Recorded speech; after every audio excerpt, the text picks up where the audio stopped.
Bien, rebonjour à toutes et à tous, ou bonjour pour ceux qui arrivent cet après-midi dans cette très belle salle de conseil. Donc, je suis tout à fait ravi de vous accueillir et de passer la main par la suite à Dominique Alba qui va piloter la totalité de la session qui va continuer toute l'après-midi. L'objet de l'après-midi, c'est un thème qui est extrêmement cher à la ville de Paris en particulier, mais à tous ceux qui travaillons sur les villes dans le monde, qui est les espaces publics pour tous. Les espaces publics, comme vous savez, c'est la colonne vertébrale, donc du brassage, de la mixité, de la diversité, du mélange dans la ville. Et c'est un des lieux dans lesquels on peut lutter contre l'exclusion sociale, la pauvreté, la fragilité. Je ne vais pas m'étendre sur les sujets parce que le but maintenant, c'est donner la parole donc, à notre invité d'honneur, la keynote donc, de Richard Sennett, qui est ici donc, à ma gauche, à la place de la mer.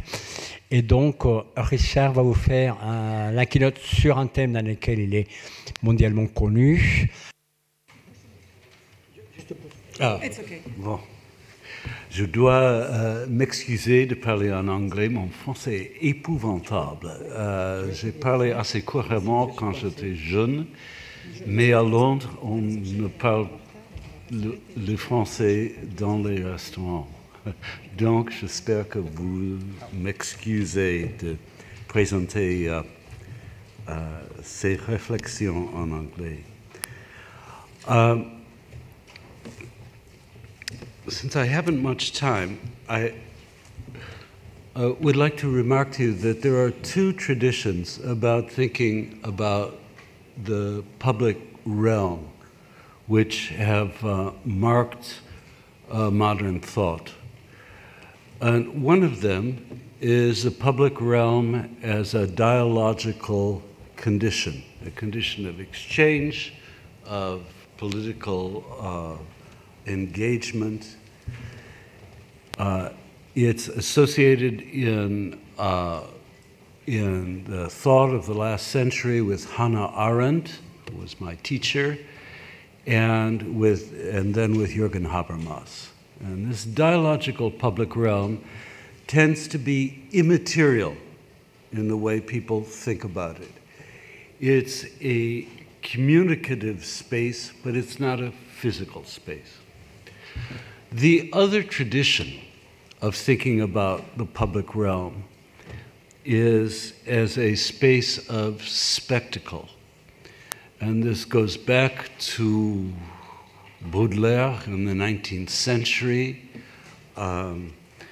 It was articulated by many anthropologists in the 20th century, like Clifford Geertz, thinking about a place when you are in public, you are in a place of display. For you in France, this was most notably criticized by Guy Debord in La Société de la Spectacle. And that's a very physical understanding of the public realm as a theater, as a place of display with performers and spectators.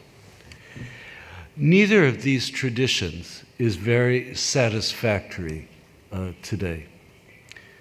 And I say that in general, but I also say it in a very particular way. I had the honor to be one of the dirigeants of the Habitat 3 events, which were sponsored by the United Nations this autumn. And we, which met in Quito last month and which will present next December 7th here in Paris. One of the things we thought about was why this is an inadequate formulation for the urban conditions that we know today. and particularly an inadequate way to talk about public space in the third world, in which the conditions of either centralization or of centralized space or of a kind of distributed communicative network are missing. And what the papers that we have published in the UN's New Urban Agenda do in part is address a way to get beyond this duality between the dialogical and the spectacular. And I just present to you three points of reflection for what we have just published. The first is that the public realm today has to be thought of as inclusive rather than integrative. And what I mean by that is that the old dialogical notion meant that the more people talked with each other, the more they could come to some kind of agreement or common understanding via communication. We think this is naive, and that the point of communication is as much confrontation as it is a kind of finding of common ground embodied in both Hannah Arendt's and Jürgen Habermas's way of thinking about the public realm. It's naive in a more practical way because many of the differences that cities contain can't be reconciled. I would say there are differences of class, but you could also say there are differences of culture, religion, and so on. The notion of finding common ground is like a cliche. And the kind of public realm we should want is a public realm in which people are talking to each other without the feeling that they have to find points of integration. So for this reason, it's a way of expanding the legitimacy, if you like, of communicative conflict, that people should be included together, but that they should not be under pressure to integrate. And that is the formation of the public realm that we are advocating, and I particularly advocate. That has certain physical consequences. And one of them is that just as we think that there are many voices in a public realm which cannot become one voice, that physically on the ground there are many activities going on at once, synchronously. There should be many activities going on once synchronously. If you think about the traditional spectacle theater, as it's described by Baudelaire, for instance, there's a scene, and Baudelaire is a spectator watching something unfold. It goes back to a very old Greek idea about spectacle, which is that it is an unfolding of narrative.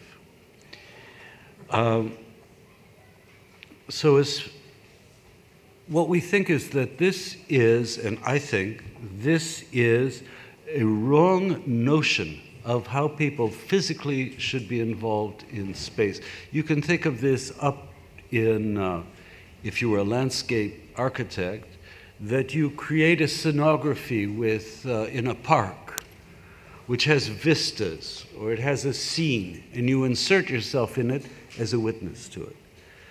We have argued that there should be many activities going on at once. And that means that public spaces, they should be synchronous, should be productive as well as spectacular in the sense of a relief from the productive world.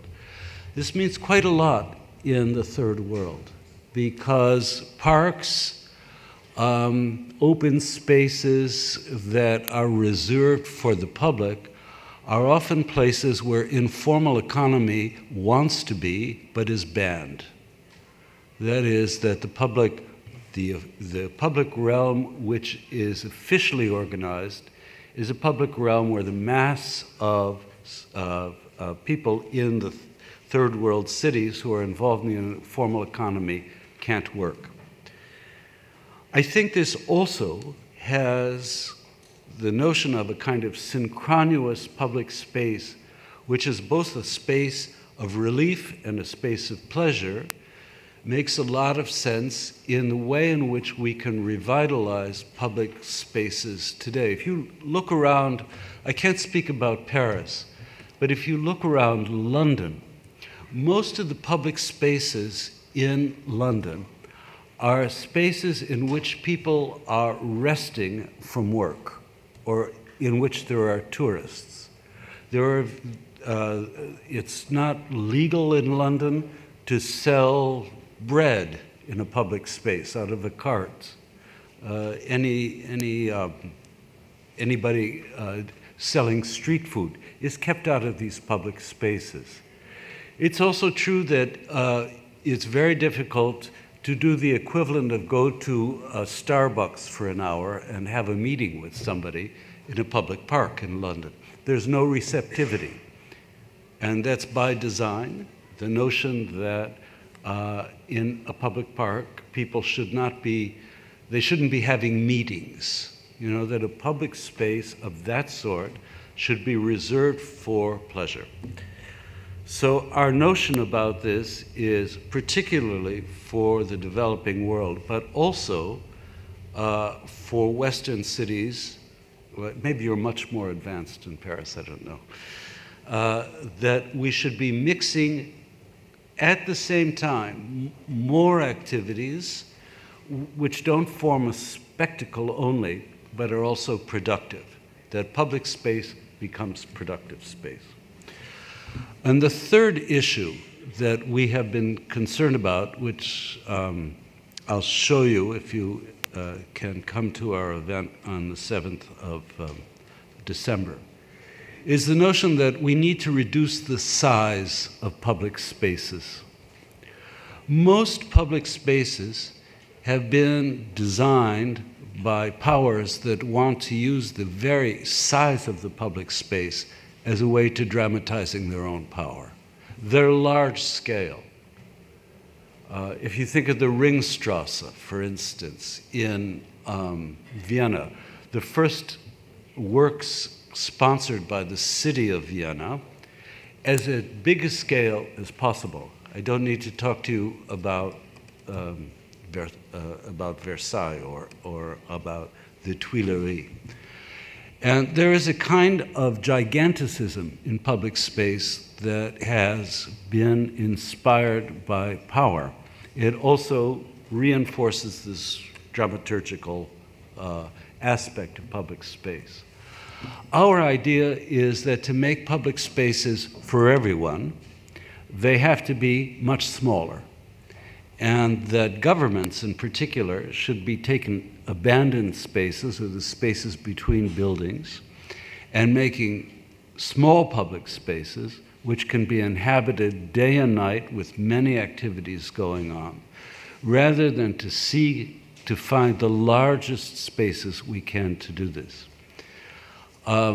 There's a politics behind this. It's not the politics of localism.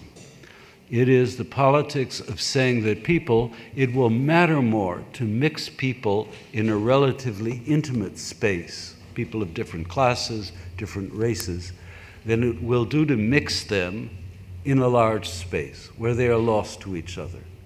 That the co-presence, the physical presence of people who are unlike you is more keenly felt in a smaller space than a larger space. And in that sense, it's a counter to the notion that what public space does is dramatize the power and the majesty and the extent of being in public. So I'm sorry I've gone over my time. I could speak to you for hours about this, but in somewhat what I've been talking about is that from the past, we have two very different forms of conceiving of public space. one which is dialogical and immaterial, and the other which is dramatic and material. And neither of these serve the cities that we need to live in today. We instead need spaces which are, the 3 points I would make to you here, inclusive rather than integrative, which are synchronous, which means that they're both productive and spaces of leisure, and above all, that they're spaces which get ever more reduced in size. I would put this last point to you this way: the smaller the public space, the more intense the public realm between citizens. And that's what I tried to show you visually when we are back in Paris next month. Thank you very much. Thank you.